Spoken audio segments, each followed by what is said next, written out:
Hello and welcome to the Fresh Air Sci-Fi Show. I'm Joe. I'm Dave. And I'm Philip. Apparently you're Brina, though. Oh, I'm Brina. Yeah. I can't do that. I'm really organised today. There we go. I've sorted that out as well. So yes, hello and welcome everybody. I hope you enjoyed the pre-stream mixed. I had a lot of fun doing it today. I think I got really lucky with my tune selection. But yeah, it was. It's always funny, isn't it? Sometimes you can try really hard, and it just all goes wrong. And tonight I was in a bit of a state of fuck it. And it turned out to be like really enjoyable. I mean, yeah, there you go. Sometimes taking the pressure off yourself is what you need. Yeah. Well, you just go with the flow then. Yeah, definitely. And how have you guys been? What have you been up to? Mostly sleeping. Nice. Yeah, I second that. Is that because Doggo's been keeping you awake, Dave? Yeah, and we had builders taking down scaffolding across the road this morning, and it was very loud. Annoying. So I got woken up like 9 o'clock, yeah. And what about you, Philip? What's been making you so tired? Oh no, nothing in particular. Honestly, nothing particularly interesting is happening at the moment. So it's just sort of a normal good day, relaxed, and nothing particularly exciting. It's winter time. It's hibernation time. Yeah. That is true. I honestly enjoyed the winter atmosphere anyway. So yeah, I'm sort of leaning into that.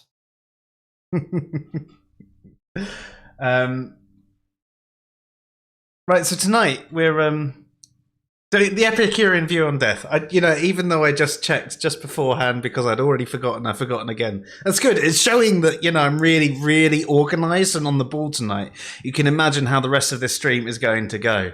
At least the microphone is on, and you've heard me fumbling around rather than us just fumbling around in silence for 5 minutes. Oh dear. All right. So, yes, tonight we're going to be covering off the Epicurean view on death. Now, Dave, you originally suggested this topic, but Philip, you were also quite excited to do this one. Yeah. So which of you wants to start off? I should probably start by explaining what the Epicurean view of death is. Yeah, go for it. Okay, so Epicurus argued that death can't harm us, that when we're dead, we feel nothing, so therefore death is nothing to us. And his view comes from the fact that he was both an atomist and a hedonist. So for Epicurean, pain and pleasure are the only good and bad. So if you can't actually feel pain or pleasure, then nothing good or bad can happen to you. His view comes from his letter to Menoetius, and I've got it pulled up here, so I can actually give the proper quote. Hang on, my mouse is in the way. Okay. Become accustomed to the belief that death is nothing to us. For all good and evil consist in sensation, but death is deprivation of sensation. So death, the most terrifying of ills, is nothing to us, since so long as we exist, death is not with us. But when death comes, then we do not exist. It does not then concern either the living or the dead, since for the former it is not, and the latter are no more. He's very poetic, is Epicurus. Yeah. It's quite beautiful, and I think the sentiments similar to that have been replicated throughout history by folks like Mark Twain and Alan Watts and all of that. It's a general thought that that people try and suggest to be the case. But is it just the case that they're pushing this to try and resolve themselves of their fear of death? Because in general, I mean, one of the reasons religion can be attractive is the fact that it often speaks about an afterlife. You know, it's something that we are looking at. So could we say that perhaps there are a number of ways that you can deal with this fear of thinking there is no afterlife? And one of them is to say, you know, things like death is basically the same as what it was like for you before you were alive. And what was that like to you? It was nothing.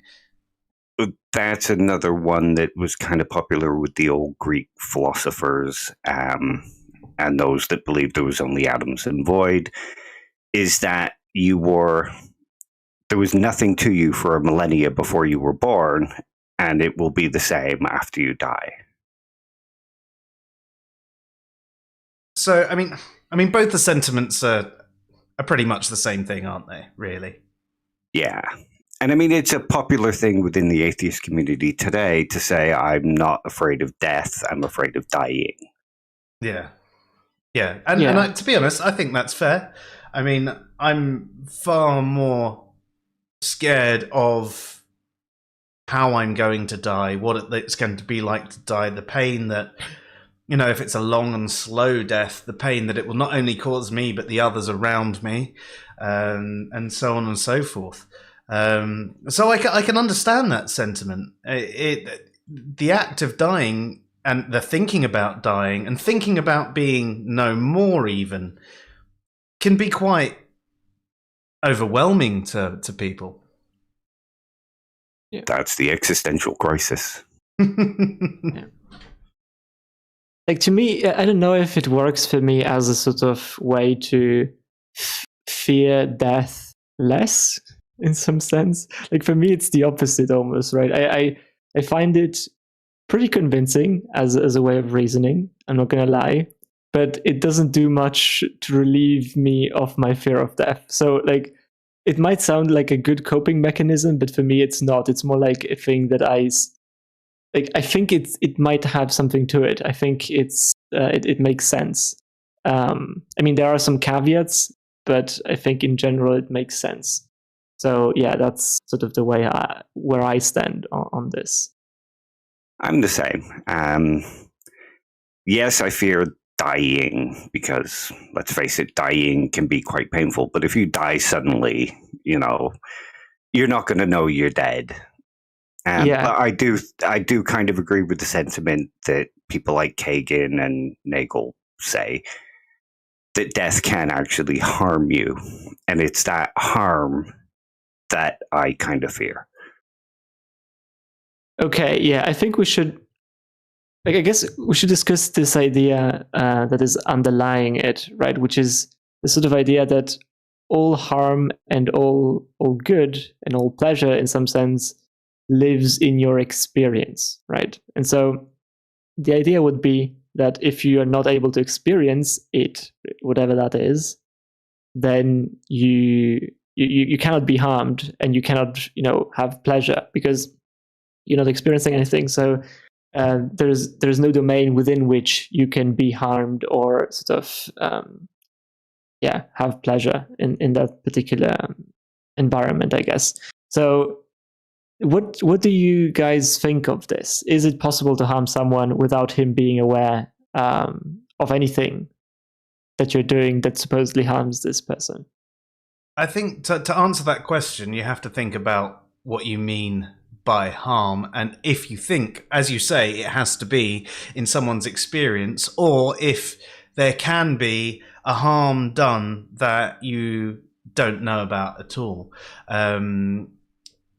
So, you know, say if someone stole something from your attic, but you were never aware of it, and it's something you never looked at before, have they done a harm to you?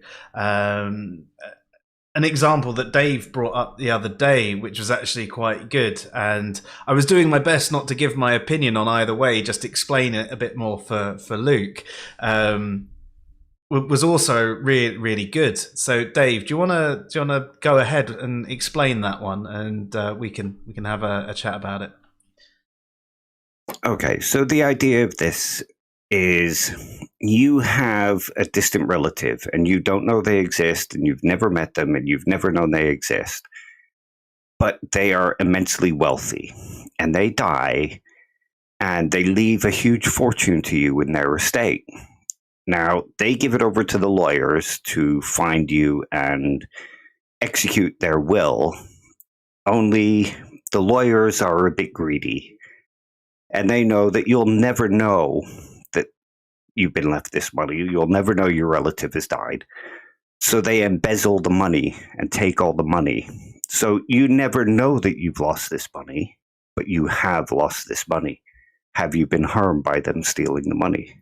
That's a very good question. So, and I think this can be looked at, you can probably look at it in a number of different ways, but two main ways. On the one hand, your experience of your life hasn't changed at all. So you could argue that no harm has been done at all because your life isn't any different. However, you've been robbed of the potential to improve your life and the life of those around you. At which point you have a loss, even though you don't know you've lost it. And the fact that your life could be better and it stays the same, you could easily argue that that is a form of harm. And I think I would actually lean that way. You know, even though I'm not aware of this money that was coming to me, I would say that perhaps I have been harmed because I've been robbed of the opportunity to improve myself. You think about it at work. I mean, bring it down to something people might have experienced. You're going for a promotion, someone else is going for a promotion. Unbeknown to you, someone starts telling lies to the manager who's going to give you a promotion. You don't get the promotion. You don't know why. You're given some excuse about experience, but actually you haven't got the job. Have you been harmed? And I think that's a bit more of a real experience for someone to go and go, oh, actually, yeah, I have been harmed in that instance because I could have been better and I might have been deserving to be better. But because of the lies someone told, even though you don't know that these lies have happened, I have been harmed. Sorry, Philip, you go ahead. No. I was just enjoying the conversation so far. Okay. Yeah, go ahead, Dave. Well, you go ahead first. I'm going to bring it back to hedonism in a second, but yeah. So I tend to agree with all of you on this point, right? I think you can be harmed even if you're not aware that you're being harmed. I think this is, I mean, it's something that seems fairly intuitive to me that there can be something that you're not aware of that is harming you. But I think it's sort of at the service to stop here, because I think there is another sort of level. It's not just about this thought of, is your awareness of it making it a harm or not, right? There are multiple levels here, because you can still argue that when you say that someone harmed you in that case, right, and you weren't aware of it, but he still harmed you. And the reason why he harmed you is because if he didn't do that, right, then you would have had an experience that would have been beneficial. So it's still, at the end of the day, bottoms out in experience, after all, even if you're not aware of that, right? At the end of the day, what you're arguing is, had this been different, then I would have had an experience which would have been enjoyable, something like that. So at the end of the day, it still comes down to experience. It's just that sort of one step removed, right? Yeah. I don't think this is necessarily the way we think about death, right? Because there is an additional thing when it comes to death, right? It's not just that you're not aware of it, right? It's that you cannot make the same statement as you did, right? Like just now, you cannot say, oh, I would have had an experience which would have made it better for me or would have made it worse for me, right? You cannot say that, because when it comes to death, there is none of that. So it's not even in the potential sense can you say that for death. So I think there is still a distinction. It's not just about figuring out this thing about, can you be harmed or not when you're unaware of it? It's like there's an additional reason why death is different than all these other scenarios that I think you're right. we discussed. But there is something you can also think about. It is with death, there is no more experience. So could we argue that any experience, or at least most experiences, are preferable to no experience? I'm sure we could argue that. Yeah, but like I think there's sort of like another idea here, which is sort of being aware of having an experience, right? To some extent, you can think of that as well, because there is a distinct, like there is no state, at least if we accept this view on death, in which you're aware that you're not aware of anything, essentially, right? There is no state in which you're aware that you don't exist anymore. Essentially, you never reach that point. So I think when you say depends that, what drugs you take. Yeah. I wouldn't know anything about that. Fair enough. Yeah. So, yeah, I don't know, honestly. It's a weird one for me. It's definitely a weird one, and I think it's one of those things, because you can't experience death, you can't really actually fully qualify it. You can just give an approximation of what you think death is like, and death is like nothing, but what's nothing like? And yeah. Exactly, right? Because I think a lot of people tend to visualize in their heads this idea, but this is just projection, right? In their own minds. It's this sort of timeline, right? Where you like exist in this timeline, and there is your experience, right? And at the end of it, there's a cliff, and then there's no experience, right? But the time continues to flow. And in some sense, this makes sense, right? Because to other people, that is exactly how it looks, right?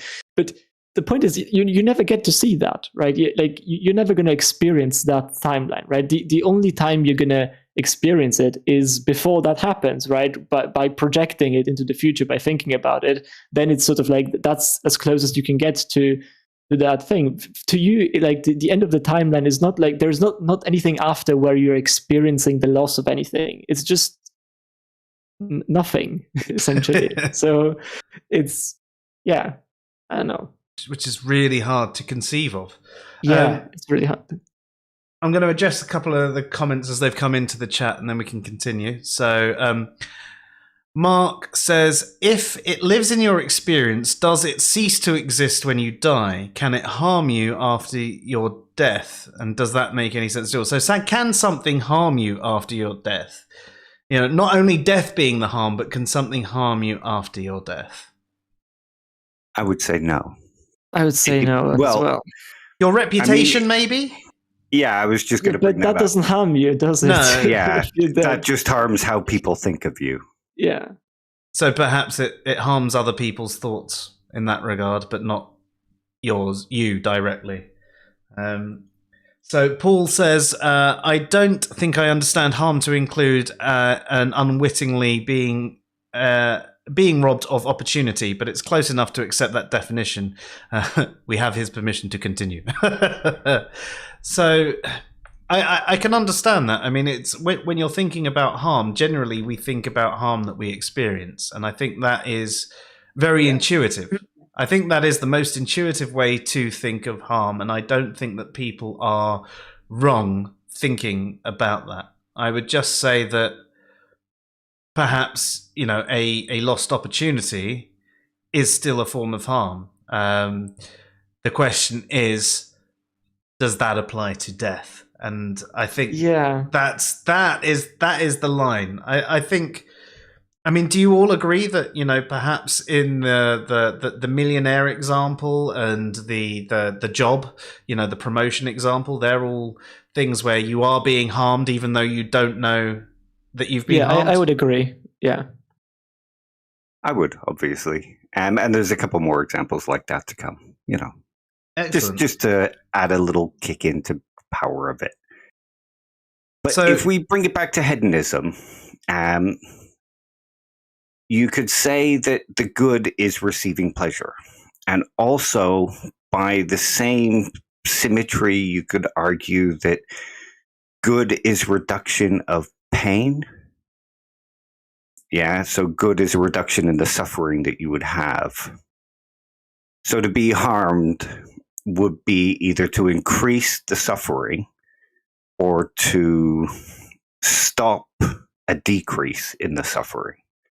So in that regard, if you're miserable at work and the promotion would make you happier, then you could still argue that that's a form of harm because you're not having that suffering decrease.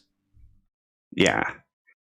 So if you're living kind of a painful life and you die, that's a reduction in the suffering, isn't it? You no longer suffer. So death could be good in that sense. Are you advocating, right, that we should kill everyone who's depressed? It would depend. No. He's trying to be diplomatic. We know that he wants to kill everyone. He's genocidal. We joke that it's me, but Dave's the real genocidal maniac. Do I look like Dexter? Maybe. Me, evil. That's why you get pleasure out of horror, isn't it? Yep. That's why the Friday the 13th films are my favorite kind of film. But if we look at it like that, and we go back to, say, the lawyer example, and this is something that kind of Thomas Nagel puts forward. Imagine a person who is living quite a good life, and he's enjoying his life, and he suddenly has like a brain aneurysm or something like that. So it happens immediately, and he slips into a coma. He no longer has experiences. He feels neither good or bad pleasure. It's unlikely that he's going to come out of the coma. Has he been harmed by that brain aneurysm? No. What if... Okay, let's throw in another thing. What if he had a long-lost daughter who he hadn't spoken to in 20 years because of something bad, and they'd made up by correspondence, and that next week he was about to meet that daughter he hadn't seen in years? Has slipping into the coma harmed him? Yes. Yeah, I mean, intuitively, both. I would say yes to both. Well, examples. A coma to death, I wouldn't, because if you're in a coma, you're not having any experiences and you're not waking up. You're essentially saying you're in a vegetative state, aren't you, Dave? Yeah. So I wouldn't say a vegetative state to death is a form of harm because there's no change. There's No. Not going from vegetative state to death. But from life to a vegetative state. Yeah, from life to a vegetative state. Oh, I misunderstood that. In that regard, then yes, because I'd say you're being robbed of the potential to improve anything. So in that regard, sorry, I misunderstood. I thought you said vegetative state to death. In which case, what's the difference between the two? You know, there isn't. That's the point of Nagel's example. Yeah. But yes, I would agree with you. Life to the vegetative state, then it would be harmed. I'm sorry, I misheard the question. That's all right. So in one way, you could say that harm is the deprivation of future goods. Yes, yeah, fair enough. Which is something you could say about death, which is something I was going to say, or did I say earlier, about you're being robbed from the potential experience. You know, you're suddenly getting no experiences. You're being robbed of potential new experiences. You could argue that some people might actually have no good experiences left in their life.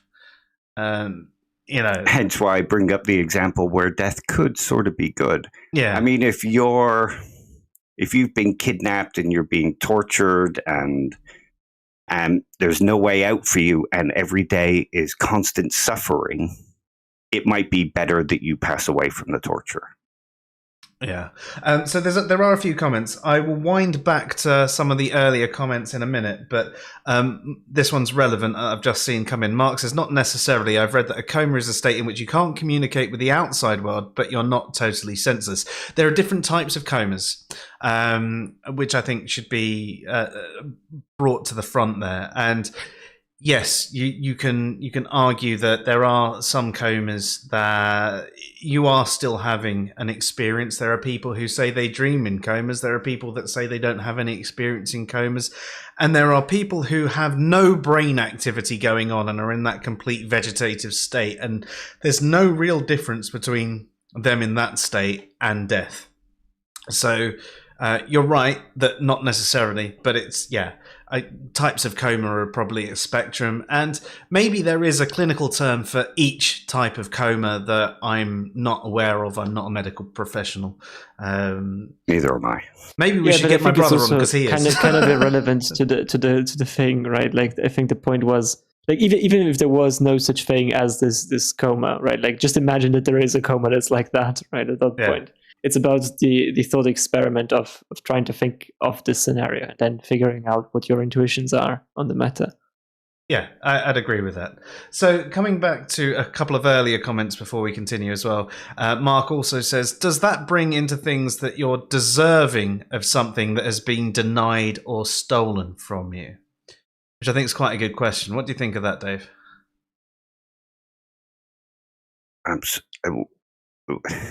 So do you deserve to have something to be stolen from you? No. That has been stolen from you. So say, for example, you were going to get that promotion. You didn't get that promotion because of someone lying about you or whatever. So they've essentially stolen your promotion from you. And, are you deserving of that? And equally, something that's been stolen from you. So say if I came round your house and I stole your laptop, are you deserving of a laptop? Well, if it's my property and you steal it, then yes, I'm deserving of that laptop because I've worked and I've got it, and and you stealing it from me sort of breaks a social contract. And in the case of deserving the job promotion, well, in a meritocracy, if you were the one that worked hardest and you were the one that deserved that promotion and it was going to be given to you, then somebody coming along and lying and making you not get that promotion, you were deserving of it because you were going to be given it.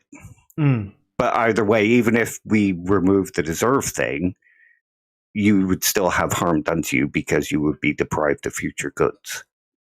So in regard to the laptop, though, you're deserving of the laptop, but you're deserving of the laptop in general or from me? Sorry, you keep cutting out the last bit. So, sorry, Dave. I said, so in regard to the laptop... say I stole it from you, and obviously you agree that you're deserving of a laptop in that regard. But are you deserving of the laptop in general or from me? I'm sorry, that's kind of confused. Because if you're stealing the laptop, then it's not you giving me a laptop, and I don't deserve a laptop from you. It's just that you don't deserve to steal my laptop. Correct. Yeah, no, I understand that. But so if something has been stolen from you, do you deserve that thing? Should it be replaced? Are you deserving of it from society or whatever? Oh, well, if you steal it, then yes, I'm deserving of you giving it back because it wasn't yours to take it to begin with. But you're not deserving of it from anyone else? If they stole my laptop, yeah. Yeah, no. I stole your laptop in this instance. You're only deserving of it back from me. You're not necessarily deserving of it from anyone else. You don't have the right, because I've stolen your laptop, you don't have the right to go and take a laptop of equal value from anywhere else. It should only be, say, maybe from me. From you, yeah. Or at least that's the way I would say it. Hopefully that answers your question, Mark. I know I put a lot of extra stuff on there, but I figured there might be some additional questions you had coming off of Dave's response. So, yeah. Cafe says, shout outs to DMT, which can allow you to experience perhaps not literal death, but an ego death. Cafe, when you're free.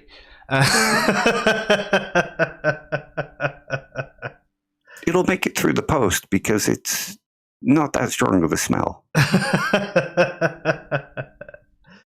So Peace and Wealth Seeker saying, I don't think there's anything bad about death. And that is because I also believe our souls are not of this realm solely. I don't even know if that was intentional, but well done. I would say that the point of this stream, we're obviously approaching it from an atheist perspective where we don't have souls. So we're looking at this view about death where nothing is going to continue. And we did mention at the beginning that, we understand that, religion can give you that comfort that there is something, whether it's reincarnation or some form of heaven, Valhalla, so on and so forth. There is a lot that you can gain comfort from with religion that can make you feel not very comfortable, but more comfortable with death, at least your own death. Maybe not someone else's because you'll still miss them, but you'll feel comfortable with your own, and you might find comfort in the fact that you will see this person who has died again as well, I guess. So there is comfort you can get in that regard, but atheists like us don't have such nice warm and fuzzy stuff to go on. We have to deal with just being an atheist doesn't mean that you don't believe in an afterlife, although it is highly likely that you don't, I would say. But it doesn't necessarily entail that there is no afterlife. It doesn't necessarily entail that there is no supernatural either. But it's just about a single proposition, so you might have a different view on that. But I think we were also just discussing, the Epicurean view of death, and that was his view, and so that's what we are sort of playing around with, not necessarily, although I think we all share the same concept roughly of death as well. I mean, my sister is an atheist, and she believes in a sort of heaven and a sort of hell where child molesters go and get punished. And so I agree with Philip. Oh, okay, that's interesting. Yeah, that they get punished as well. That's yeah.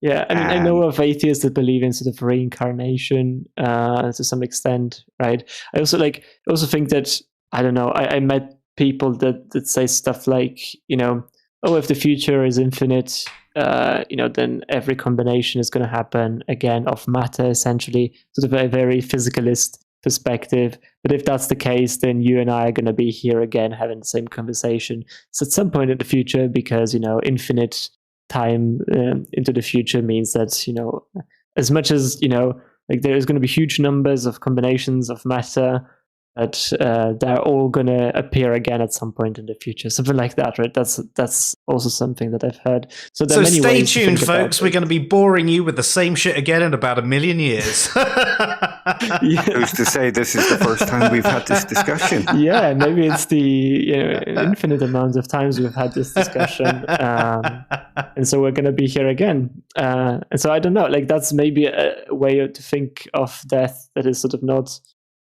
I guess, the end of things on a physicalist perspective. Of course, if you have different views on philosophy of mind and stuff, that might change depending on how you view things there. So yeah, I mean, there are a lot of things that can sort of alter your view of death, I guess. Mark has another question saying, does that bring intentionality into the idea of harm? I think you're getting more into the realm of morality with that question. I think there can be harms that don't have any intentionality there as well. you could trip and fall and knock someone out just by accident, and there's no intention there, but you've still hurt them, and you could argue that it wasn't immoral to do so because it was done completely by accident, or you could go with a incredibly pure consequentialist nature and say, well, you've still resulted in a bad result. But let's probably stay away from the morality side of things for now, because as much as we love the topic, I think we should focus.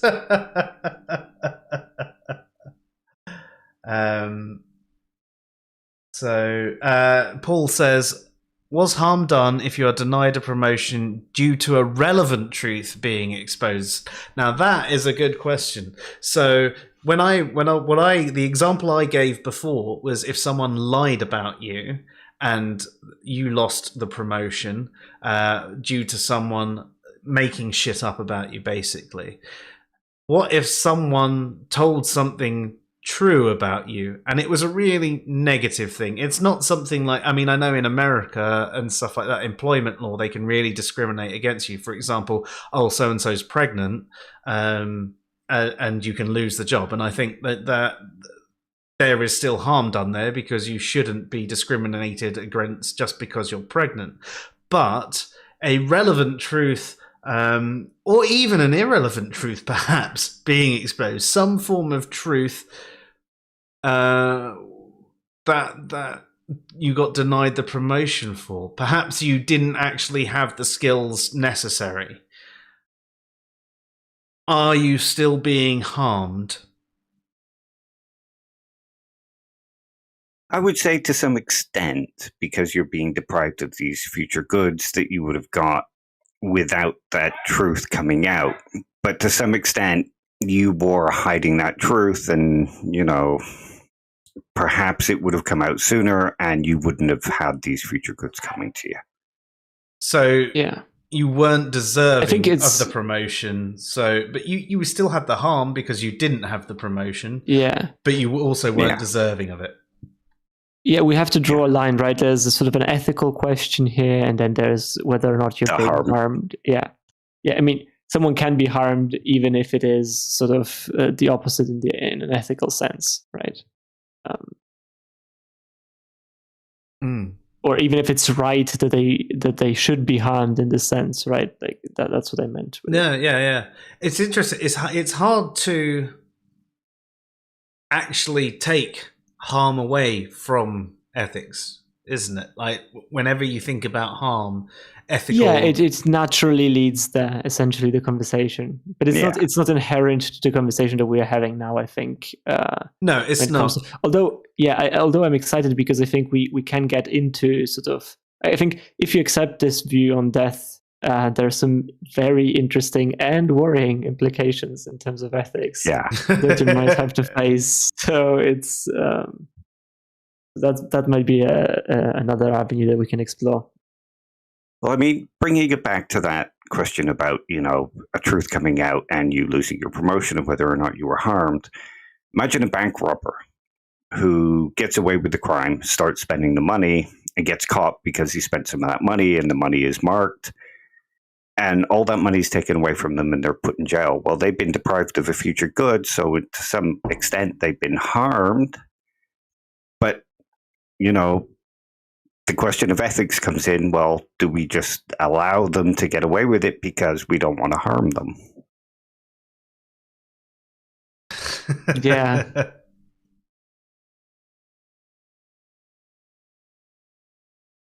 Like Philip says, harm and ethics, they sort of blend together, but there's a distinction to be made here when we're talking about whether or not death harms you. Yeah. And Mark also brings up another point. He said it can also be argued that the person telling the truth was stopping the employer from being harmed by not knowing all the facts. Yeah. And that is a good point to bring up as well. There is a sort of social contract you have, and actually a real contract. There's not supposed to be anything false on your CV. So in that regard, I think you're right there, Mark. You're also stopping the employer from being harmed by not knowing all the facts.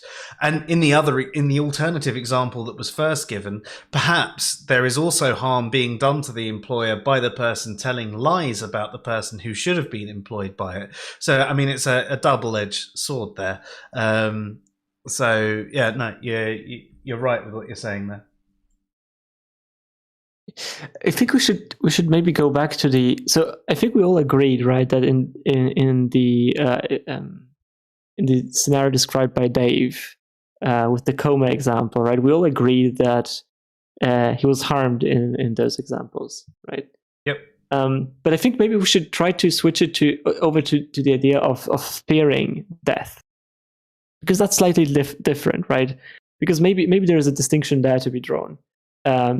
Is it always rational, I guess, or does it always make sense to fear scenarios in which you're being harmed, or is there like a special something about death that makes that sort of not that big of a deal? I mean, I think it's natural to fear harm in general, isn't it? I do think so as well. Yeah, there might be certain forms of pain that you enjoy, and I'd probably separate pain from harm there. You know, you might find certain painful experiences enjoyable and therefore not being harmed by them. Yeah, but under hedonism, under hedonism, feeling pain, if the pain brings you pleasure, it's still counted as good because it's not pain, it's pleasure. Sorry, I didn't mean to cut you off. But would it be, like, for example, even in the examples that some of you gave, for example, in the money example, right? Would it be, I guess, rational for you to fear that someone might, I guess, steal your money away from you, like in the entire complex, right? Sort of, would it be rational for you to fear that you might have an uncle or something or someone that you are unaware of, and that someone is going to prevent you from getting their inheritance through because you're not aware of them or something like that? I guess, like, I mean, we could all agree that scenario is harmful to the person, and even the person themselves would agree, right? Play the odds. That is that would be a harmful example, but I don't think that they should be sort of scared of it. No, I agree. No, I not think at you all. should play the odds chances of it happening. Exactly, right? Yeah. So there are other considerations that weigh in on sort of that was my entire point, right? That I wanted to make. There are other considerations, not just whether or not you classify something as harmful or not, whether or not you should be scared of it, but there are sort of other things that weigh into that. And I'm sort of asking this open-ended question whether or not there is something about death that it's 100% going to happen. Yeah. Okay. So and it's permanent. You consider, like, I mean, you could be afraid of crashing when you're on a plane trip, right? You're going, so you can afraid that your plane's going to crash, but you might not actually be scared of it unless you're actually on a plane that's about to take off. And at which point the thought comes to your mind, and you could think about the fact that actually recently there's been a lot of plane crashes and so on and so forth. It's at the front of your mind. It could still be quite irrational because statistically, being flying by plane is safer than going out on your car or on your bicycle or anything like that. So you could argue that fear that your plane is going to crash is more irrational, at least, than the people who aren't afraid when they get in their car and they drive off and they don't even think anything about it. Where's the line with the statistics, though? When you're in your car, you've gone out and you've driven every single day, and inductively, it's never happened to you. In a plane, it's never happened to you either, but you haven't. You don't fly as much as you do go in your car. So there's a bigger unknown, and the fear of the unknown is something that we all have. Yeah. I think there's also something about not being in control when you're sort of in a plane that sort of contributes to that. But I think like there's a distinction between trying to explain why you sort of fear something and if it's rational to fear it, right? Oh, because definitely. I think, yeah. And that's why there are phobias, because they are completely irrational fears. That's the thing. I mean, I know we will often say that emotions aren't rational things, but they're not necessarily irrational either. But an irrational fear is one that is completely out there. For example, I have a friend that the second he goes 2 steps up on a step ladder or anything like that, he's absolutely terrified. He's got a completely irrational fear of heights, right? But then there could be someone who is afraid to be, held out of a plane looking down like that. And they're like, oh my God, because actually there's a lot of things that can go wrong with that situation.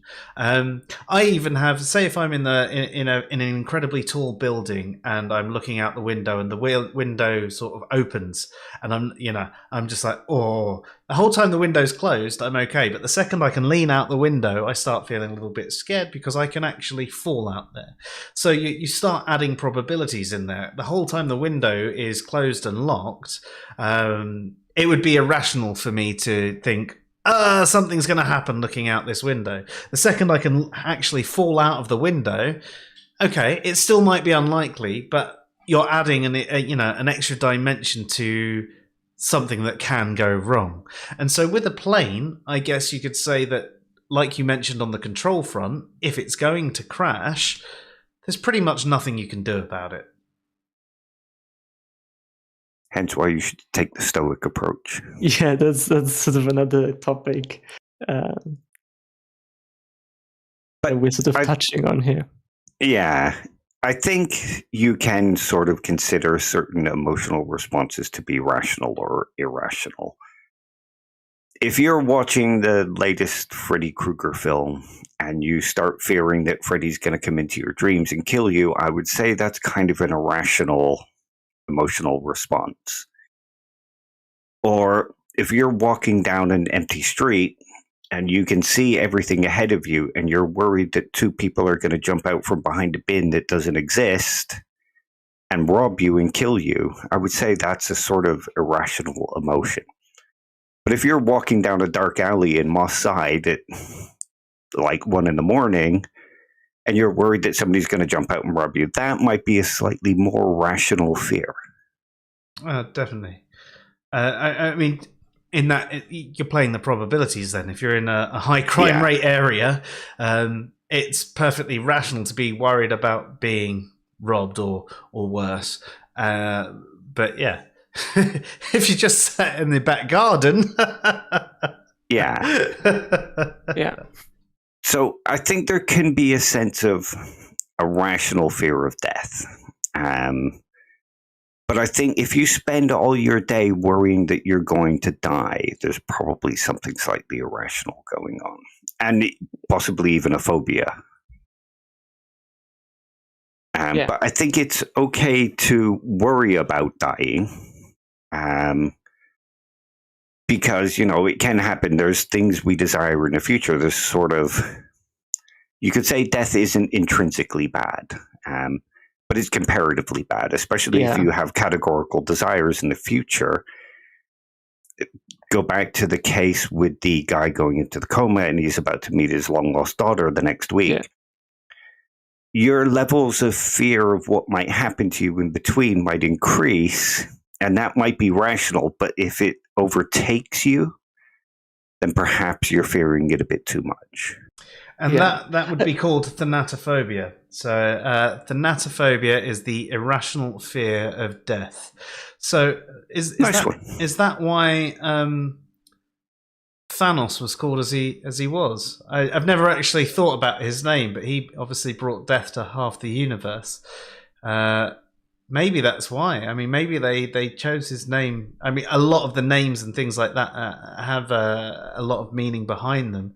And you'll find that in a lot of books you read and films you watch, that there is something more to the name than you're actually considering, and you just take it as read. But maybe that's why Thanos was called Thanos. If anybody knows, let me know. He didn't irrationally fear death, though. He wanted to cause death. But if thanatophobia is the irrational phobia is the death, so thanata it would be the death part of that. So maybe Thanos. Yeah, I think the root could lead you to something in that, right? Phobia would be sort of fear, and sort of the thing before that should hint at what it means. So I guess there could be a connection there.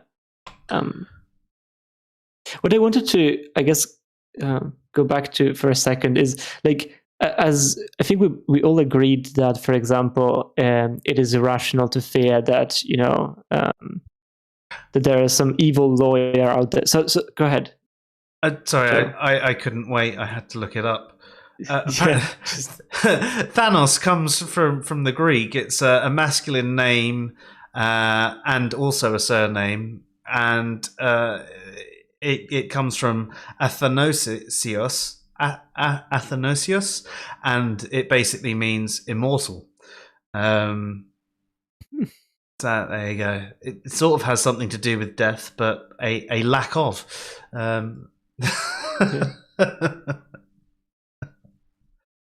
Sorry, carry on. Yeah. I guess I wanted to continue the conversation on this idea that we all agreed that it's sort of irrational to fear that there might be some evil lawyer out there that is sort of preventing you from getting the inheritance from your sort of uncle that you're unaware of, right? And as you both, I think, rightfully pointed out, that is based on the fact that it's not very likely that that's the case, right? But death is certain, right? It's pretty much the opposite of that. It's opposite. But at the same time, maybe what you should focus on is, because like combining it with what Dave said before, right? Like, because death itself, and I agree with Dave, should be sort of considered neutral, and it's sort of based on what life you're living that determines whether or not death is something good or bad, right? But then maybe what is not so certain is your evaluation of how your life is going to continue, right? Because if at the point at which you die, your life would have been brilliant afterwards, then effectively you should fear death in that scenario, right? But if it went downhill, then you should have been happy, right? Because that sort of ended the cycle at the right time. So maybe the thing that I'm asking, I suppose, is maybe what is not so certain is whether how your life would have how your life can continue. Your prediction ability of the future, and so maybe because of that, you should be more sort of cautious whether or not you fear death. Because if you're right and your life is great and it's looking great in the future, then you should fear death. But in all other cases, maybe it should lean towards neutrality, because you don't know how it goes unless you have good reason, I suppose, to think that it's going to go well from now on. So maybe it's directly proportional to the reasons you have for thinking that your life is going to be for great. Continuing, yeah. Yeah, exactly. There's a whole thing on suicide that comes from all this. It's all really interesting, but probably not the topic for, probably not the discussion for now. Yeah. There's part of the predictability of your life. You there's plenty of things that you can never really predict, can you? And that lack of predictability can lead you down different paths, shall we say. And you're right, Philip, your life could suddenly turn around and be better. I mean, you could be absolutely miserable now, and you could think me killing you would be doing you a service. But actually, tomorrow, you are given €1 million, and it improves your life no end. And perhaps that actually, if you had known that, you wouldn't have felt that death was an improvement of such.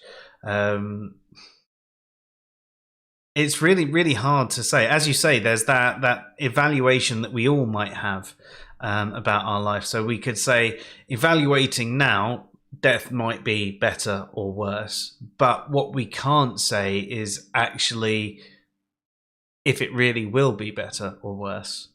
Yeah. Yeah, I guess this opens up an entire can of worms as well, right? Because there are a lot of sort of philosophical views here that are very controversial as well. Wait a minute. Whilst you're thinking, Mark says, in terms of death, are you doing someone the ultimate harm by torturing them and then killing them? They are now dead, and the harm that befell them before they died has now vanished. So that sort of ties into one of the earlier comments that was made by you, Dave, I think, in saying that actually if someone was absolutely miserable and feeling a lot of harm, that death would be an improvement to their life. So if you torture someone and then kill them, have you actually improved their life in some way? If you were never intending to let them go, if you were never intending to let them go and were only going to keep torturing them every day, then yes, you have probably actually done them a service. Yeah, but I mean, you can shy away from the fact that you could prevent that state of suffering from happening in another very obvious way simply by not torturing them. Yeah, pretty much. Yeah. So. Yeah, there's probably better things to do to someone than torturing them, but in the context, just probably, yeah. He also says that we shouldn't tell people that driving isn't safe because he's an Uber driver. In that case, can I book you? Can have this conversation real time whilst we're driving at high speed.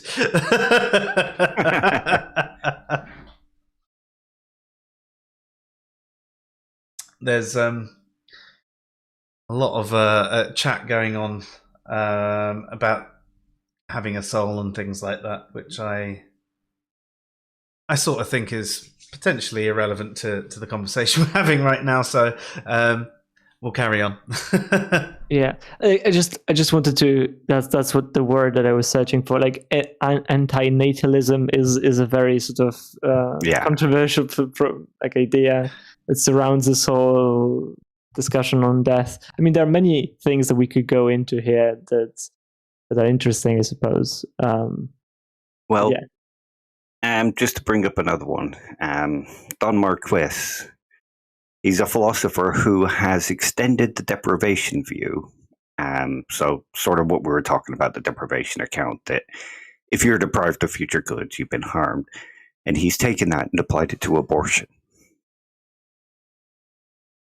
Yeah. Okay. You could say that, though. There is someone who is denied future goods in that regard. But you could also apply it the other way. If you're potentially going to be born into a negative environment. Let's think of a worst case scenario where you'd be a crack baby and your parents are going to sell exchange the child benefit for drugs, and you're not going to have a good life, you're going to be abused and so on and so forth. Being brought into that environment, actually not being born at all, would be better than being born.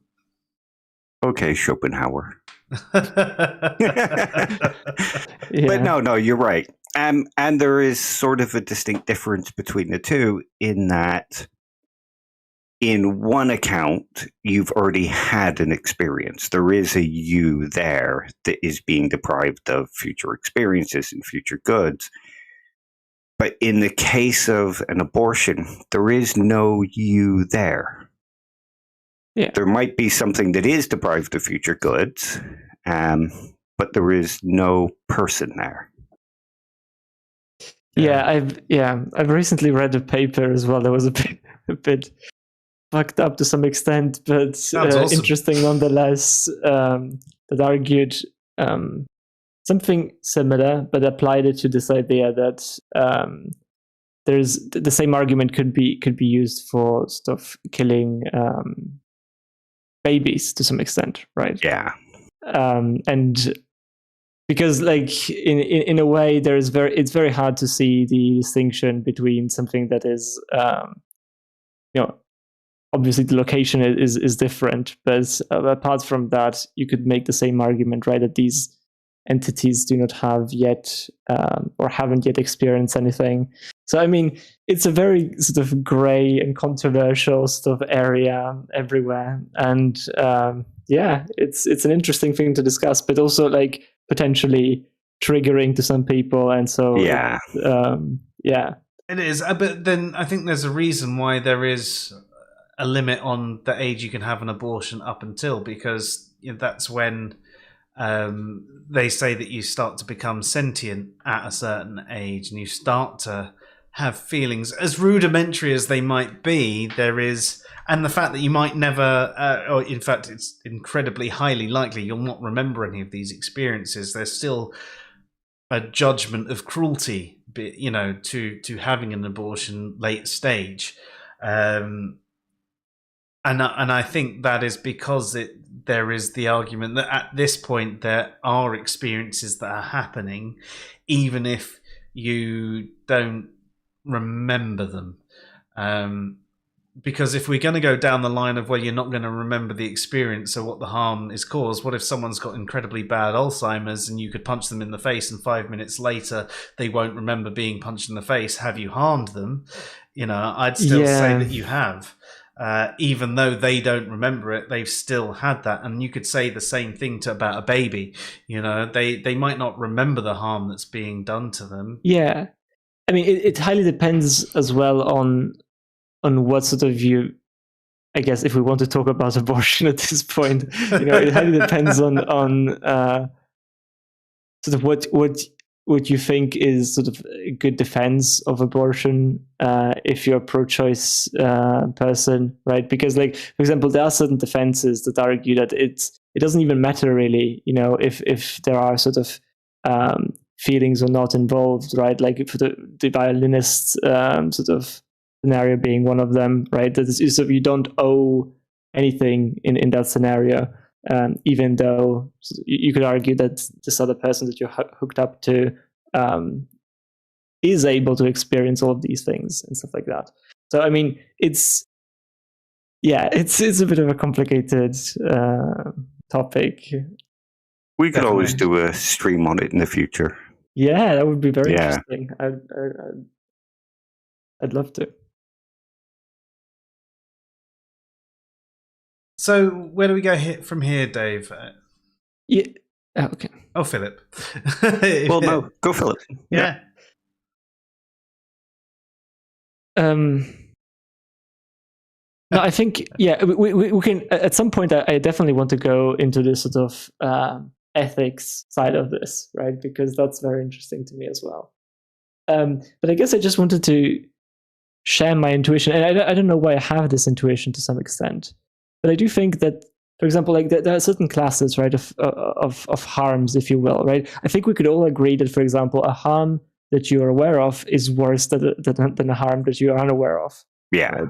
I think that's pretty obvious. I don't know if how much this counts for, right? Because you could argue that if you're being harmed, for example, by withholding a great fortune from you, right, versus a very minor harm that you're actually experiencing, though, that the vast fortune that you're not receiving, right, is a far greater harm, even if you're not aware of it, than the other one. Yeah. Although, like, I don't know, right? Like for like, I think you're right there. If you on a balance, like for like harms. So if it was a fortune that you're aware you should be getting but don't, and one that you're not aware worse, of, but. Yeah, there's that balancing act there. I think with everything, it's a calculation, isn't it? Yeah, I don't know exactly how much that accounts for, because like part of me still thinks, I mean, it's still in this mindset that if I'm not aware of it, like it's, I mean, am I being harmed? Yes, I would say so, right? But I don't know. I just, like, for example, like this is my intuition, and of course, people might not share this, right? But if I think of, let's say I go to bed, right, and something happens in the middle of the night, and I just die suddenly, right, like in a nanosecond or something like that. to some extent, I genuinely, if I ask myself, I genuinely don't really care. Just like I mean, I care now. You'll never know. Yeah, exactly. I care now from my perspective, right? If someone asked me, "Can I do this to you tonight?" Right, I would say no. No, you right? wouldn't. because I'm aware of it, right? But like if it happened, like I don't know if I don't have this strong emotional reaction to that, because I don't feel like it like I would go to bed tonight, right, thinking that I'll wake up tomorrow. It wouldn't make it wouldn't make a difference at all to me, right? Like my experience would be exactly the same as I'm living it right now, whether or not in the next second I cease living or not, right? To some extent, I could, please don't. I could, like it's weird to me. Like I could even argue that I actually do fear greatly sort of the experience of being aware that I'm going to die, right? So, for example, getting some sort of illness or something like that. I'm terrified of that, and part of me thinks that it's just sort of it would be nice not to have that worry at all. In a weird way, right? So like there are a lot of intuitions that I have that are a bit, I guess, maybe unusual, but they seem to paint a picture for me that makes me sympathetic to that view, even though I recognize that, from an observer's perspective, you could say that you're being harmed, right, in that scenario.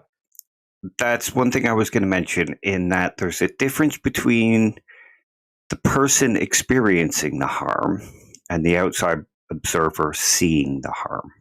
Yeah. And I think that's quite possibly the distinction here, in that death doesn't harm you as an experiencer, but from an outside observer who sees the loss, they can see that you have been harmed.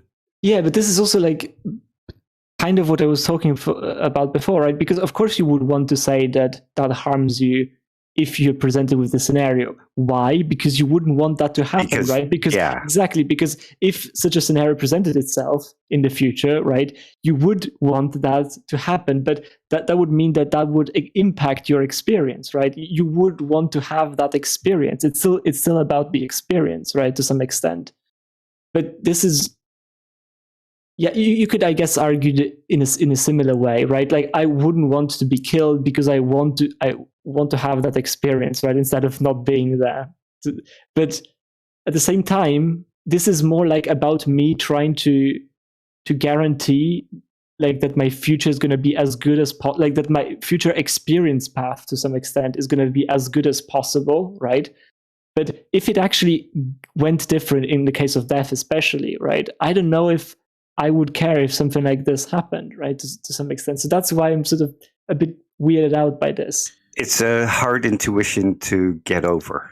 Yeah. It really is. Yeah. I mean, when I was studying it, I was in the same position as you. Like, well, if you're not feeling it or you're not suffering, what harm are you actually being caused? And it comes down to ideal observer, I guess, in that, well, if a person goes into a coma and we would say he suffered harm, even though the coma... to him, it doesn't make a difference in the world, right? Like, yeah. So he's not being caused harm in the sense of an experience, but he has been caused harm. He's been deprived of future goods. Yeah. I think the problem is the tangling of language. Yeah. Yeah. So if you say untangle it a bit by saying you're not suffering, in other words, when you're dead, you can't suffer. Yeah.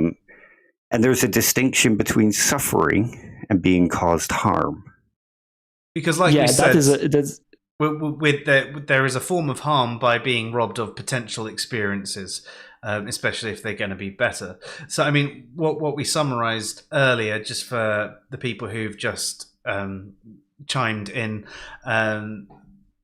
death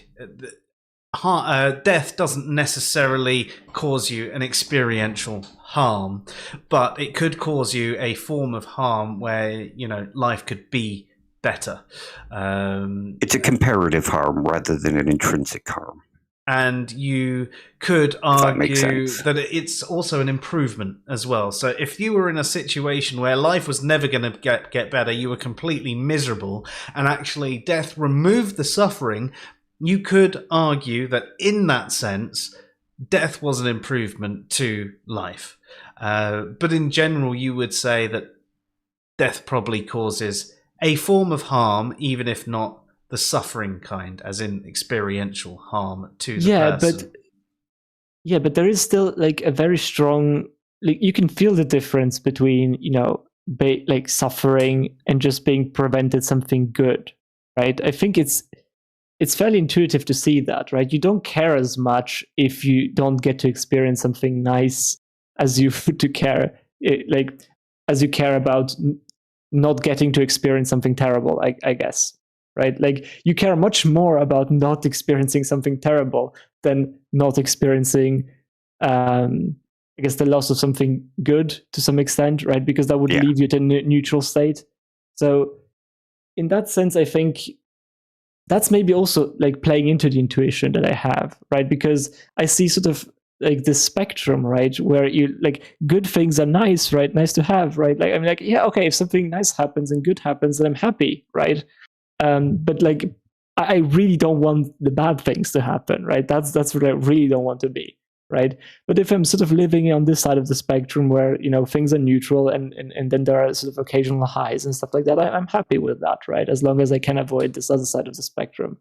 But then death, essentially, at worst, it leaves me in this sort of neutral state, right? Where, like, I would argue it's like, I would exist in that state anyway to some extent, right? I mean, maybe not anyway, right? Because I'm happy when I'm in a neutral state, right? But it's sort of a weird one for me, because I also would guarantee to never experience anything harmful, and I think this is sort of getting into this idea of an antinatalism as well, right? Because there's sort of like an asymmetry that is proposed there, right, between things that are sort of bad. Or suffering and sort of the pleasure that you get gaining from things. And I don't find that entirely unconvincing, although I don't necessarily like antinatalism. But I do think that there's something there in this idea. And so maybe, the idea of guaranteeing not to suffer is also like has some appeal in some sense, right? So yeah, it's a weird one. Oh, no, it's understandable. Yeah. I kind of feel the same. Although now that I have Emma and I'm really happy, I worry that bit more than I used to when I didn't have these things. Yeah, definitely. I can understand that. Yeah. Yeah. I mean, I've been in states where I've longed for death as well. Because, like we're saying, on a comparative scale, death seems like an improvement to the way your life is going. And I mean, those thoughts still creep in from time to time. But I try and think big picture, macro scale when I'm in that state, and think that's generally not how I feel. I've just sunk into a hole and I'll pull myself out of it. But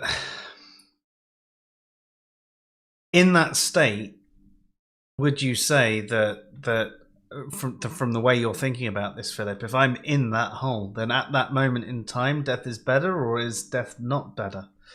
Because I'm going to pull myself out of that hole. Or is the fact that I will experience these holes from time to time, and they're a lot worse than not being in those holes on a comparative level again, that actually death is better because it prevents me from experiencing any of these holes ever again in the future?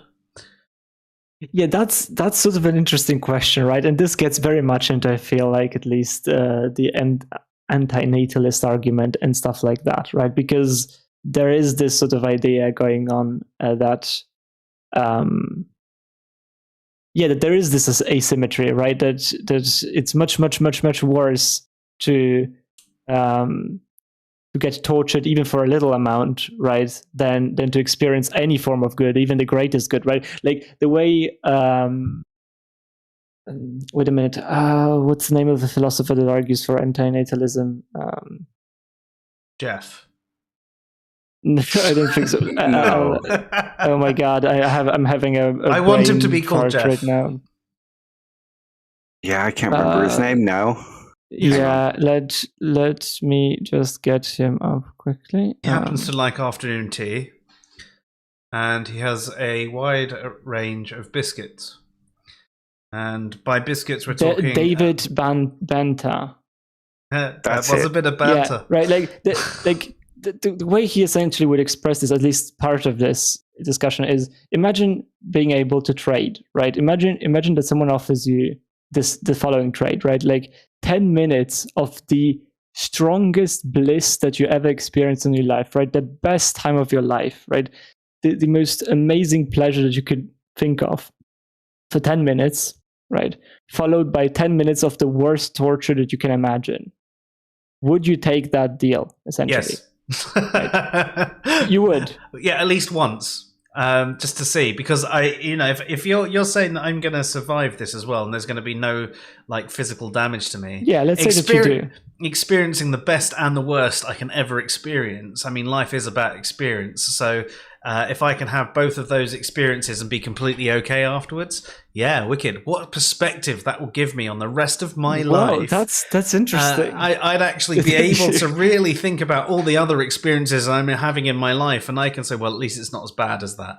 And okay, well, it's not quite as good as that, but it's pretty close. So that's a really good experience. But this bad experience, oh well, at least it's not as bad as that. No, that's very interesting. That's very interesting because, like, to me, like, I don't share that intuition at all, right? Like, I would never get taught, like, just thinking of getting sort of burned alive for 10 minutes or something like that. I don't give a shit for, like, you can offer me whatever bliss you want. I wouldn't take that 10 minutes of torture regardless, right? It seems like that's sort of the point that he's trying to make, and I agree with him. Joe doesn't, and so you're getting out of this, I guess. But I agree with David on this point, right? That if I was going to be completely, if I was going to be physically disfigured by it, and there'd be long-term damage from it, then that would change my experience. That you're not, right? Like, but even if you're just completely restored, right, at the flip of a finger, I wouldn't take 10 minutes of the worst torture for 10 minutes of the biggest bliss. I wouldn't take it for the double that amount of bliss, honestly. Like, definitely for double. Especially if I could do like 10 minutes before, 10 minutes torture, 10 minutes after. That'd be amazing. Okay. Cool. You'd basically be edging there, wouldn't you? I've been stabbed before, and I wouldn't want to go through that again to feel something pleasurable. Yeah. No, but you can at least compare other things to it and go, well, at least it wasn't as bad as getting stabbed. Yeah, but I'd rather have not gone through it. 10 minutes of the worst torture, like, just looking at like physical torture alone and what we humans are capable of, let alone what is actually possible. I think I wouldn't want to go through that, no matter what you would offer me on the other side, to be honest. So yeah, I don't know what I think of your example, Joe, of not getting into these sort of suffering holes, I guess. I don't know. You're sort of leaning towards the idea that death would be better. Yeah, well, like, I don't know. You just don't want to say it. You just don't want to say it. I don't know, because like there's always this sort of part of me, right, that is just excited about life, right, and that thinks that life is amazing, and that's I'm always hopeful for the future, right? I always think that, yeah, like the next amazing experience is just around the corner, right? So what if this is just a momentary sort of hole? I mean, of course, dying would get you out of that, but maybe you're sort of missing out on this on this next amazing thing, right? But You'd then be deprived. Yeah, exactly. But then the question is really, how realistic are these sort of expectations, and how good are you at estimating these? And do these holes not count as torture? And when the next best thing doesn't happen, and things don't improve as much as you hope, and from that regard, there is Another thing goes wrong, and another thought crops into your mind, and you fall into another hole. I mean, it's compounded, isn't it? Life's never as good as you want it to be. Yeah, but this is like another point that like some philosophers would really like to make, right? That sort of humans are really bad at estimating these types of things, and that they have like a bias towards estimating that life is good, but actually in reality, if you look at it objectively, sort of life is much worse than you would sort of estimate looking forth. But there's sort of like an evolutionary maybe bias towards thinking that life is good, but in reality it's not as good. I don't know, like that argument. The genes want to survive. That argument is not as convincing to me. But like, what is convincing to me, I think there's definitely an asymmetry. Like I'm pretty sure of that. Like I wouldn't take the worst torture the universe has to offer for the best, most amazing sort of bliss. Even if, say, for the rest of your life you'd be in that bliss, you have to have the worst torture ever, and then for the rest of your life. I honestly don't know. Like, I definitely would. If I just think about what it would mean to be tortured for 10 minutes, like in the worst possible way. I don't know. I don't know if I would take that. I can imagine some pretty painful tortures. Yeah, and I haven't got the greatest imagination when it comes to that kind of stuff, but I couldn't imagine the equal pleasure. Yeah, me neither. Maybe that's a failure of imagination as well, right? Yeah. I don't know. Maybe that's the thing, right? But even if you fail to imagine that, maybe then that suggests that as humans, we are more sort of negative people. Because life is shit. We have a natural aversion to the sort of suffering and pain because it's part of us and it's part of our evolutionary... Like, the genes want to survive. At the end of the day, the genes want to survive. The fact that you can imagine that pain so much easier than the best thing, right? Maybe suggests something about the human condition. I don't know, right? Yeah. Well, but we can experience pain quite regularly, but very rarely is there anything that will give you the feeling that even something like ecstasy can. Without taking a drug, it's hard to feel the sort of equivalent pleasure to types of pain. And I think that's possibly why addiction can be so high with people, because actually life is pain. That's what they say. Life is suffering. So, I mean, on that note, if life is suffering, then death is always better. Oh boy. And we've just basically completely invalidated everything we've said up until now on the stream. But yeah, there's a few comments in the chat, and I do apologise, folks, for missing these. Please say them again. But we've got one from Luke. He says, does anyone else get the existential dread about the human race not existing in the future? I do, even though I know it certainly won't go extinct in my lifetime. Not necessarily about the human race not existing. I would say I sometimes think about things like, the sun going through another phase and basically causing gravity to change to a point where it swallows the world, or a black hole or something like that. But not necessarily about the human race not existing. I hope that we are one day replaced by a much better species. Dogs. Yes. They evolve and take over us, and we become their pets and eventually get wiped out.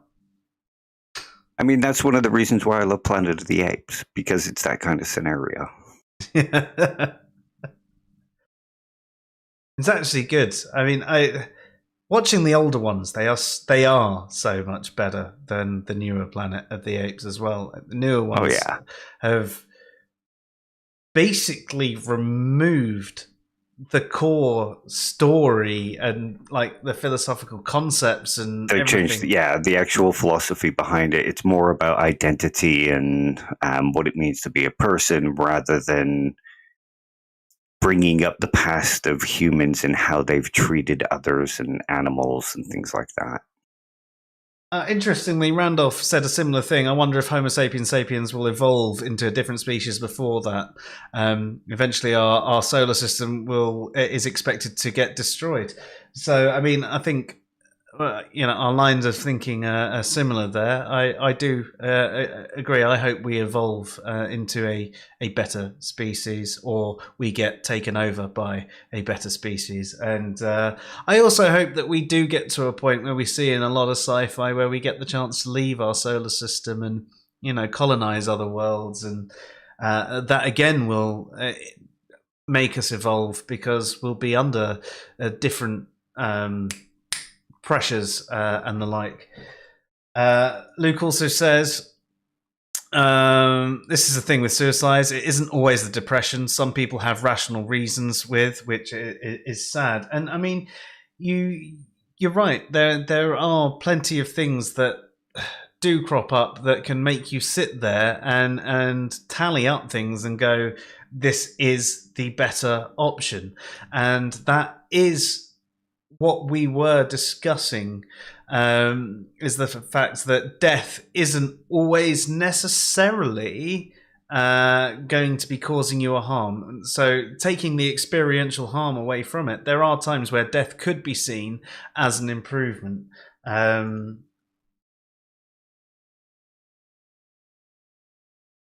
Sorry, just scrolling down the rest of the things. If you guys want to continue whilst I'm continuing to read through them and see if there's anything else that we need to bring up.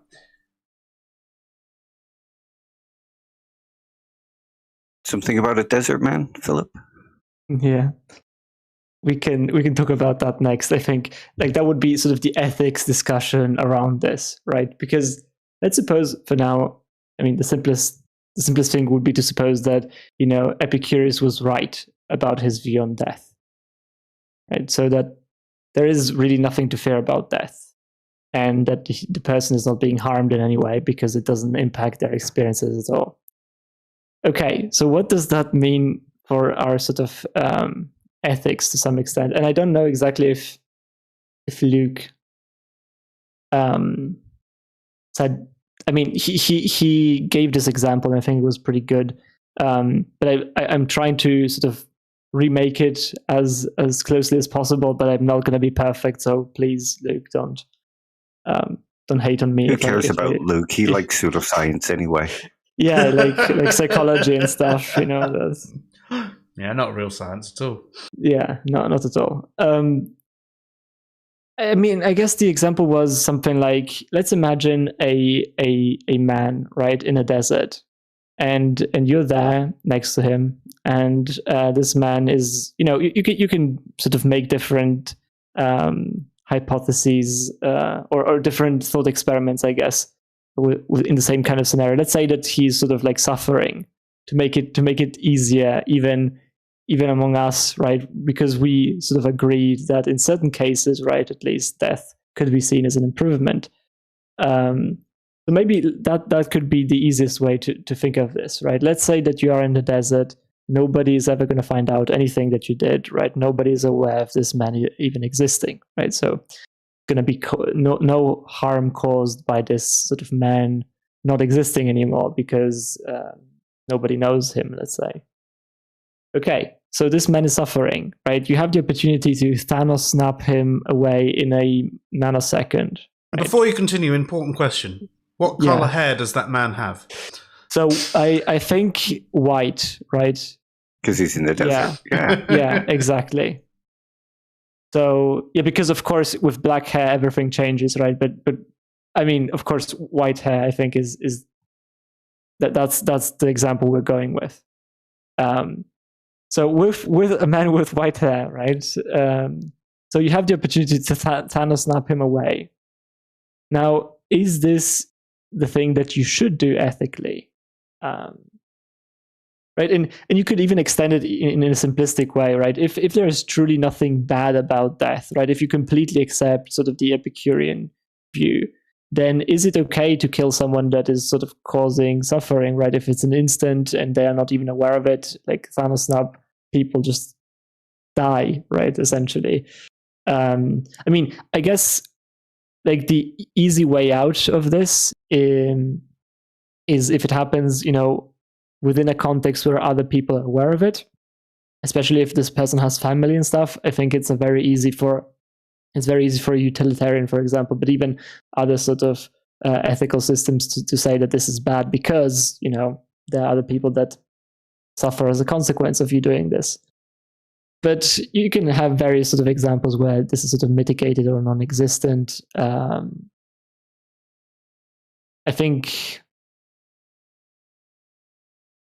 I mean, there are various examples in literature even of sort of these things that come close to this. So we can discuss those as well if we want to. But I guess we can go just to our sort of white-haired desert man as a starting point.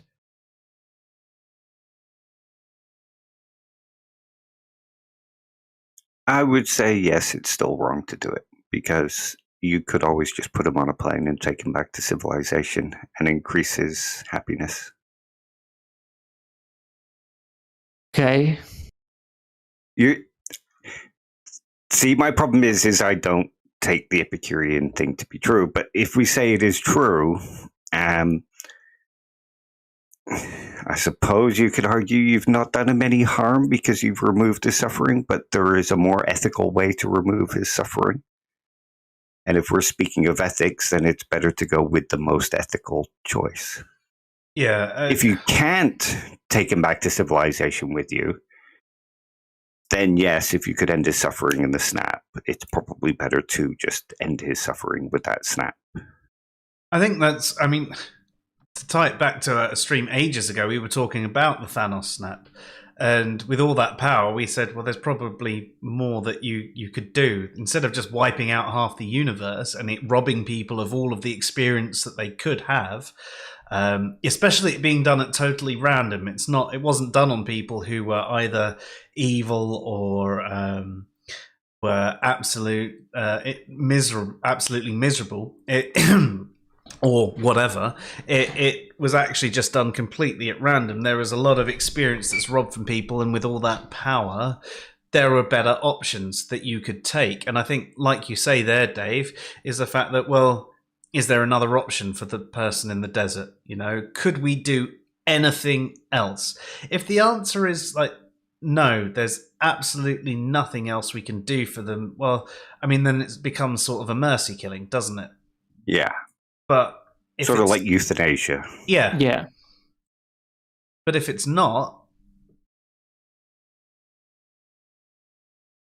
then things are a bit. Yeah, it's a bit different. Yeah. But I mean, how did you get to the desert? Couldn't you just take him back the same way you came? Yeah, I mean, or even if you live in the desert and you can't get out of the desert yourself, but you've lived in the desert that long, well, surely you're not suffering in this situation, so surely there is a way you could show this person to live in the desert and be happy. Or at least stop their suffering and, improve in some way. I mean, stopping the suffering is good. Obviously, it's it would be the main good to be had here. But it comes down to options. Can you reduce his suffering through a better means than killing him and ending his life and depriving him of future experiences? If there isn't, then euthanasia would be the way to go. Think about taking your pet to the vet and it's got a broken leg and it needs surgery to survive. And it's going to cost a bit of money, but, it's going to have a pin in its leg and it'll be fine and, be pretty much full recovery. Or you can get it put to sleep. It's the same sort of situation. There's a better option than killing your pet. And whether you think morality extends past humans or not, you could still at least make a judgment and say that it's still better for your pet to survive this situation than not, even though it's going to cost you a bomb to get it done. I would tend to say morality does extend past humans, but that's probably a completely different topic as well. I say we kill Luke so that he stops putting people in the desert, causing them suffering. I mean, apparently Luke had a different scenario, with a person that was actually happy with his life, and sort of you're a psychopath, so you wouldn't suffer any negative consequences as a result of killing him, right? So the question was, is it wrong to kill this person, right? In some extent. And I think depending on how you view the Epicurean sort of scenario, right? If you think that he cannot be harmed by death, then to some extent you haven't harmed him, right? There are no negative consequences. It would be at least a neutral situation. So to some, that would be the thing that you're trying to get at if someone subscribes to the Epicurean view of death, at least sort of in its original form. I guess you could sort of modify these examples, and even if you take the Epicurean view of death to be correct, you could sort of argue that this is wrong to some extent, right? Though the desert scenery makes it hard to do so, right? Because you can always sort of I tend to think of it always as in a consequentialist framework, right? But as a consequentialist framework within society, you could always argue that doing so, even though in that scenario it might have been sort of net positive action, right? Even or neutral action, sort of having society accept that as a okay thing to do would cause sort of psychological pressure and harm, because everyone would be aware that they could be killed at any moment, because at the end of the day it doesn't matter, something like that. So that would be sort of a negative consequence of that action being deemed moral. But of course, if it's in the desert, that's always like sort of a hard thing to. It isolates it, yeah. Yeah, to argue for.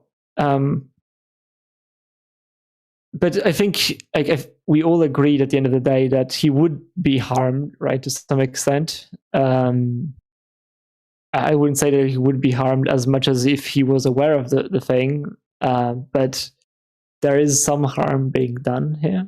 And you pointed out that there could be alternatives, and I think if there are no alternatives and you could know the future, right, then I think I suspect that we all share sort of similar views on euthanasia, or however it is called, right? Yeah. So Yeah. I think we would all consider that to be ethical. So then sort of our views align, right? There's no sort of controversial thing. I guess if you want really to make a consequentialist annoyed or something like that, you could make the scenario even worse, like to some extent, right? You could make it so that this person is causing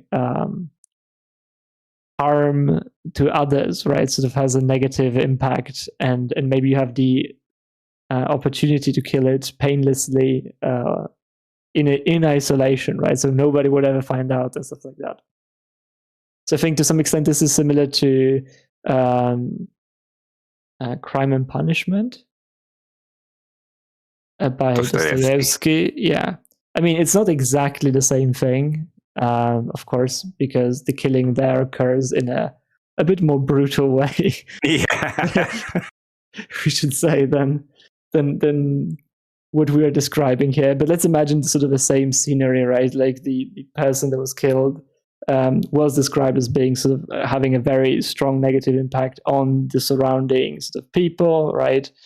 And under this view, you wouldn't be really harming this person. And on top of that, if you had the opportunity to do this, so sort of without causing them pain in the process, right, then there wouldn't be harm in that setting either. And of course, we know that then this causes great psychological pain to the actual protagonist, right? So that wouldn't go as planned.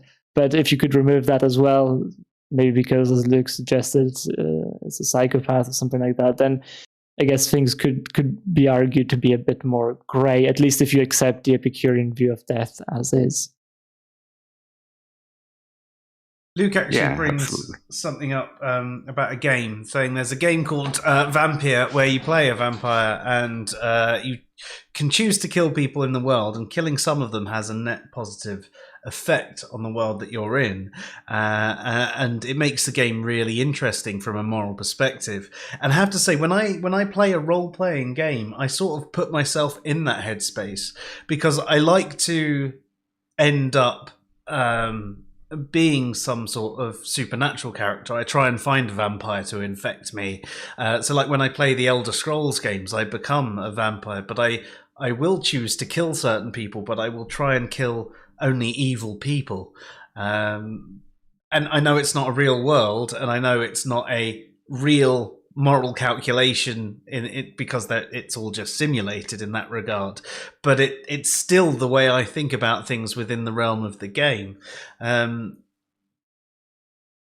So if we could say that killing someone would create a net positive in the real world,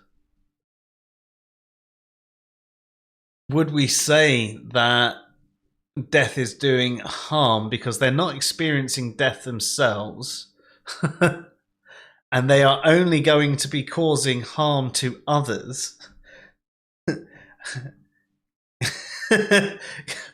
Could we? Oh, boy.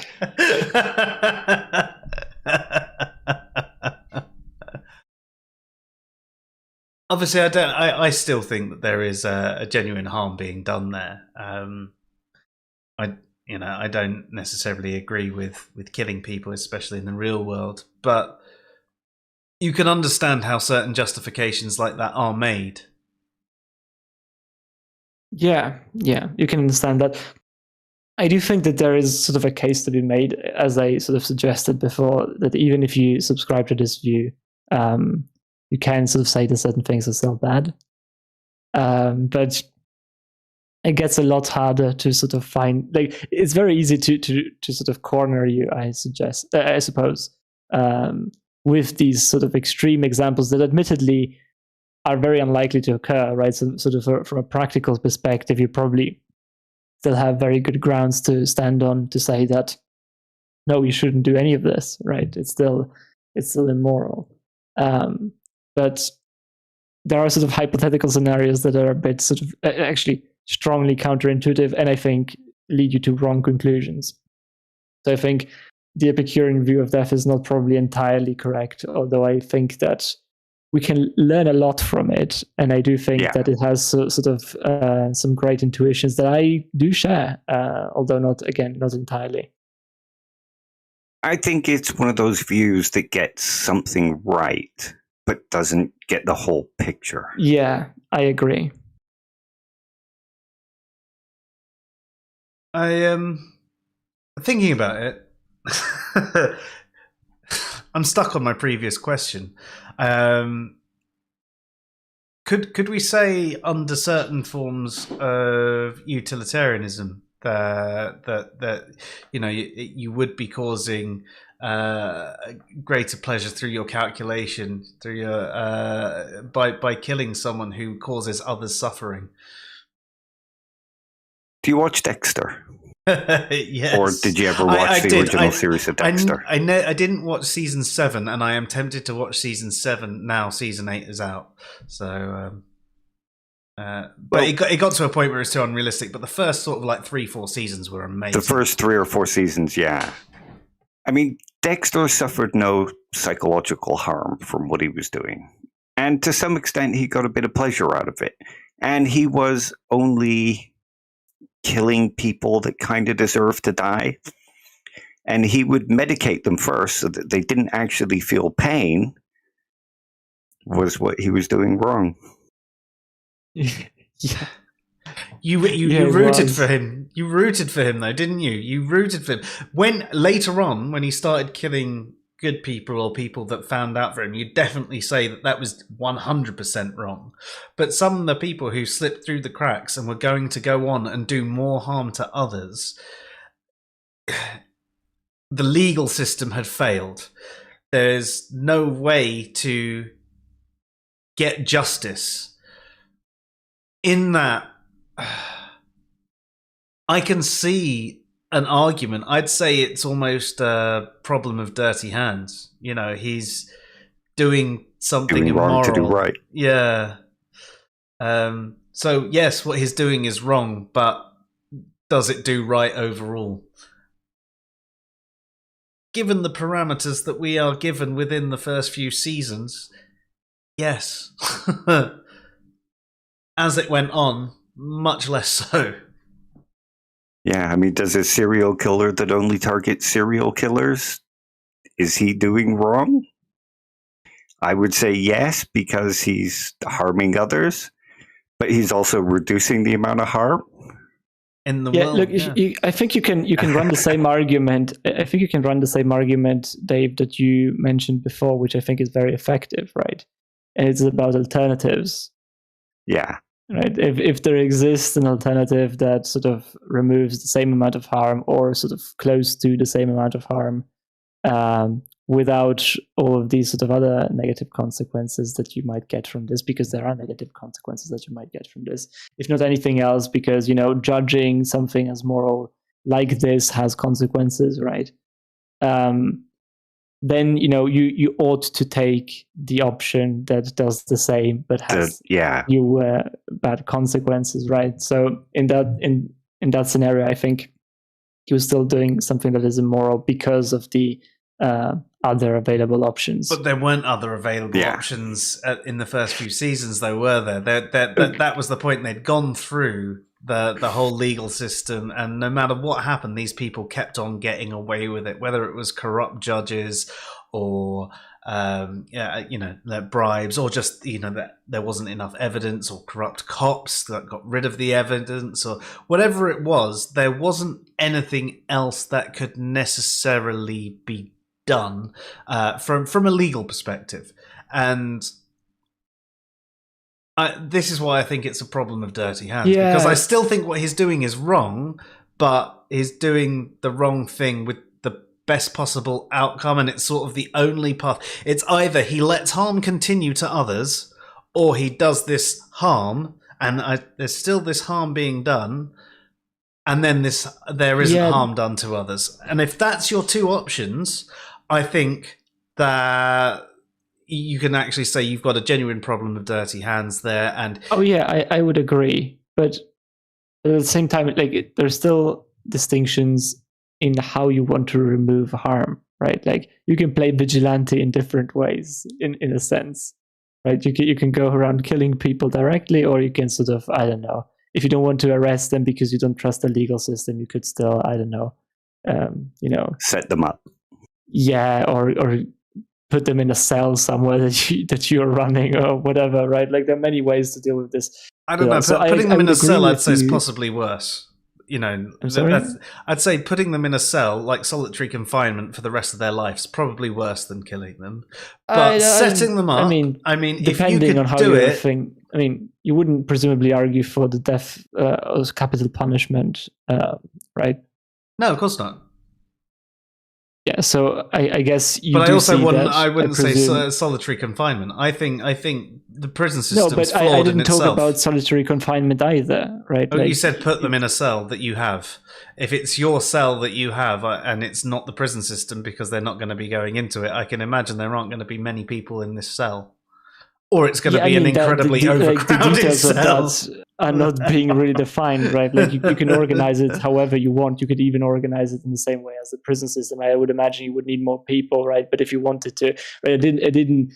When I said put them in a cell, I didn't like mean this sort of like in a solitary confinement way. Even then, I'm not exactly sure if it would be worse to kill them or not. But I would be certainly more open to the possibility that it might be better to kill someone and put them in solitary confinement, though I'm not exactly sure if that's true. Yeah. But regardless, my sort of idea was not your idea, I guess. It was just that the idea that, you know, killing is not necessarily the only option. I mean, I would suppose, at least, it's not the only option. If that was the only option for some other reason, then I would agree with you. Then there is like this problem of dirty hands at play. Luke says, the only thing I disagree with is that the only reason he's doing it is for his enjoyment. He chooses his victims in order to feel like what he's doing is morally okay. I mean, that he was given that creed by his father, wasn't he? That was how he was, allowed to kill someone. And I agree. I mean, I don't think what he's doing is morally okay. This is why I say it's a problem of dirty hands. And I think you're right, Philip. I think in some situations there could be a better option. I think in some situations there might not have been a better option at the same time, but without examining each one with a fine-tooth comb, we wouldn't really know which. Which is why I felt at the beginning there are a lot more situations where it did feel like it was the only option that could take. And I think it's why you sort of bought into the premise of this guy and you liked him and you felt for him. And as time went on, you were already tied to the character. And even though he was doing things that if it was the first thing you saw, you'd have been like, no way, you started making excuses and going, well, he's only done this once. It's not really that bad. Because like when he did this, it was okay. But this, well, hopefully he won't do it again. You would not have made that sort of justification if you hadn't already bought into the premise at that point of being like, yeah, that one deserved, yeah. It's quite clever the way it did that as well. Sorry, Dave, go on. I was just going to say, yeah, that was one of the genius things about it. And it also sort of put you in the place of a mother who finds out that their child is a serial killer. Because it's like, well, or you find out your friend is a serial killer. Well, he's not a bad guy. He's just slipped up this once. Whereas if you weren't engaged with that character, you would have gone, oh, no, he's a nasty piece of work. And it teaches you about bias that you can really have for your friends or your own tribe, as it were, and how you do make excuses for people you're close to that you wouldn't if they were someone that was completely distant to you. But that happens a lot in TV, to be fair, right? Like, I think a lot of TV is very, I mean, you root for characters that do some nasty stuff sometimes. Yeah. Because they're the main character, because you're sort of trying to see it through their eyes, right? And even though you recognize that that's probably, actually, sometimes even certainly immoral, you're still sort of rooting for the character because it's the main character and because the story is woven around this character. Yeah, but very rarely are they a serial killer in that regard. Like they might be doing wrong things. They might be a criminal. It might be a gangster or something like that who occasionally has to kill someone or beat someone up for something. But very rarely have you bought into a serial killer and, found that sort of connection. And I think that's fair. I think that's a mark of good TV when you can connect with someone that is so different to you. But yeah. It's also the mark of good art. Yeah. At least in the drama tragedy sort of sense. Yeah, it could apply to anything. I mean, if you're reading a book or listening to an audio tape or good writing and as you say, good art. Luke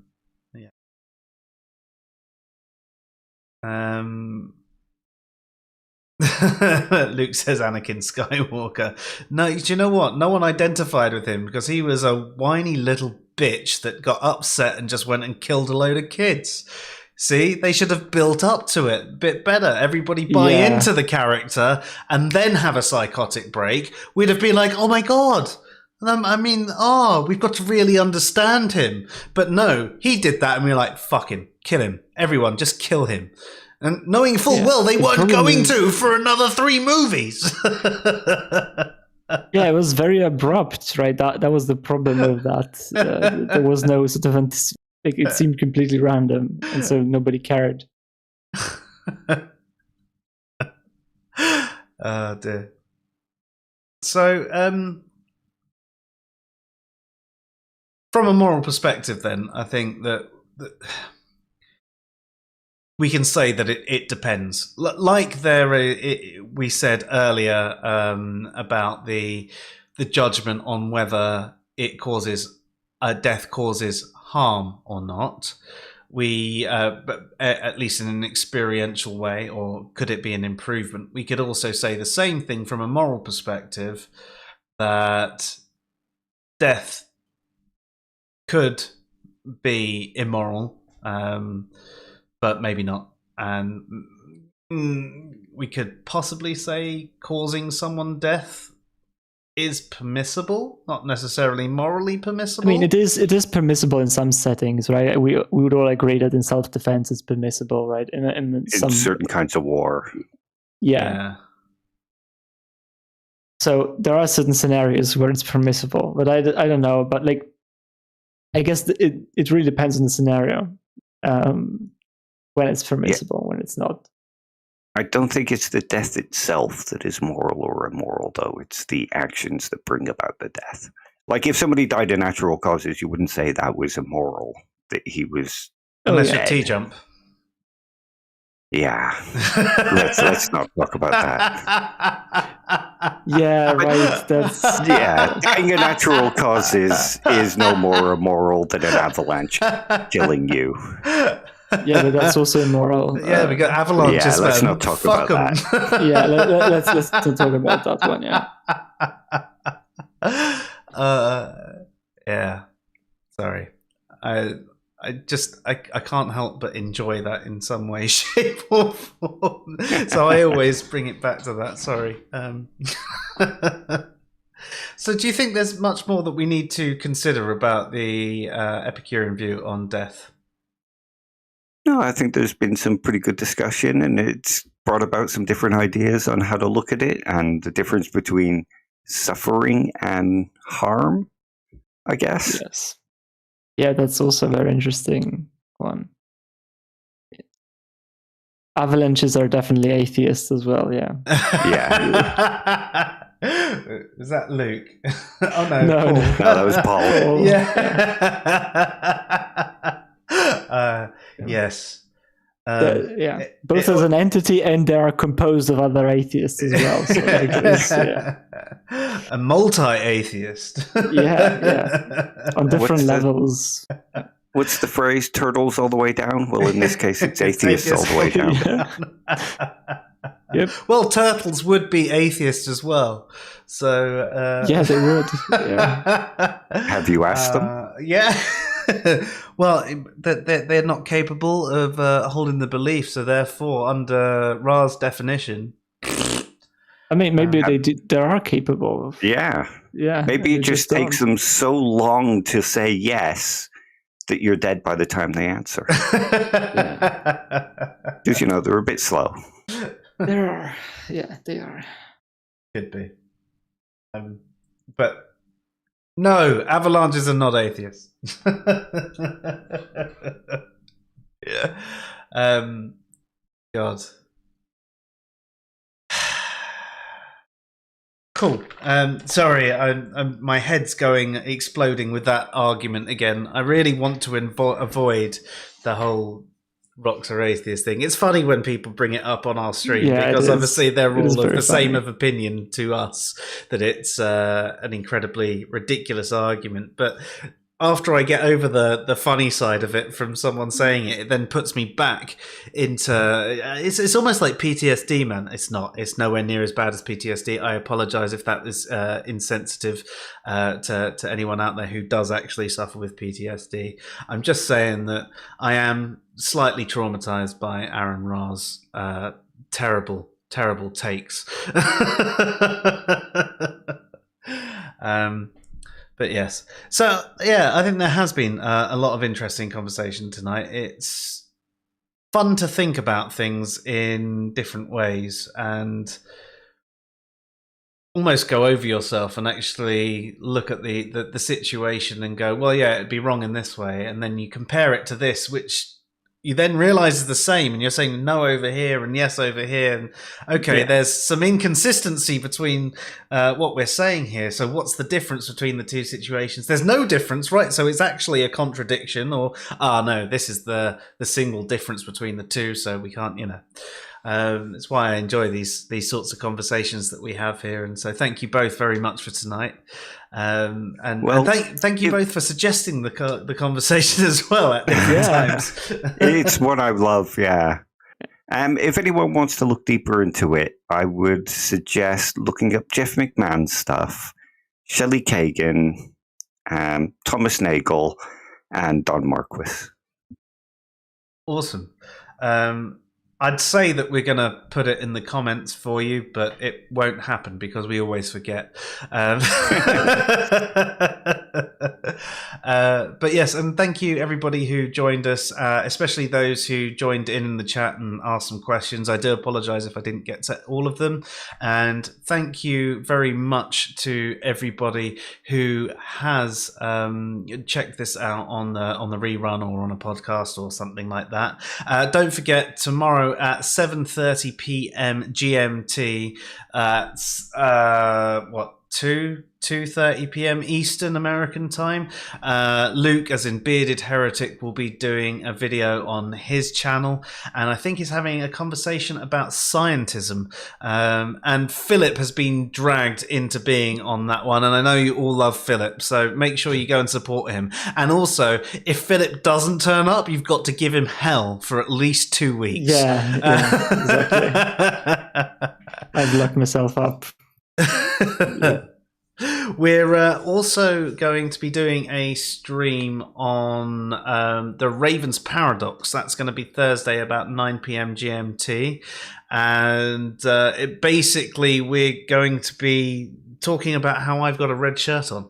And that's what we're going to tell you. You have the wrong shirt on tonight. That's not the appropriate one. But yes, awesome. Guys, do you have anything else you'd like to add before we finish for the night? No, that was perfect. That was a brilliant stream. Thank you both.